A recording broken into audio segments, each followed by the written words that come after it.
There are numerous different types of intellectual property. Of course, I talk most frequently about trademarks, but from time to time we talk about copyrights and we may reference patents.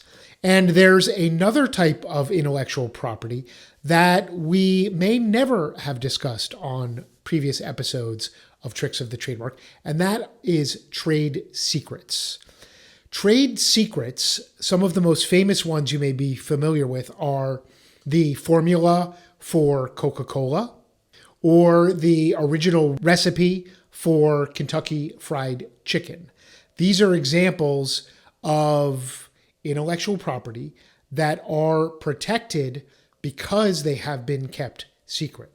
That makes them different from trademarks, patents, and copyrights in several ways. But one of the key differences is that all those other forms of intellectual property are filed publicly and are disclosed as part of the process of obtaining protection.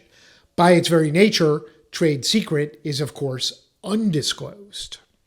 There are many, many types of trade secrets.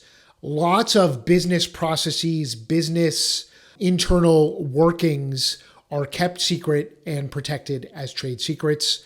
Another example that you might be familiar with is some of the algorithm that Google uses to build its search results has been kept secret to keep it away from competitors and to keep people from trying to game the algorithm and the system.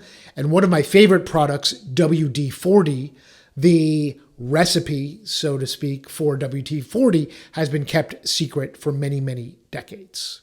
A trade secret protection is available for any type of information or idea that is secret and undisclosed and gives your company a competitive edge.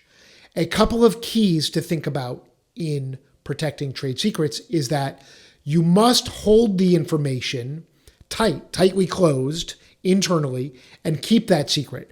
And you must have written protocols and policies within the company for the protection of the secrets, and you must follow those protocols and guidelines. And you must enforce them if somebody breaks them. Or, for example, when an employee leaves and you collect back their information, their data, their documents, their papers, their files. And of course, one tool, one piece of protecting it can be confidentiality agreements and NDAs or non-disclosure agreements, but that's just one tool in the toolkit for protecting trade secrets. If you have trade secrets or you're going to develop trade secrets within your business, you definitely want to talk to an attorney about helping to construct and build this set of policies and protocols and then enforcing them so that you can ensure that your efforts regarding the secret are fruitful and that you can benefit from the protection if it's done correctly.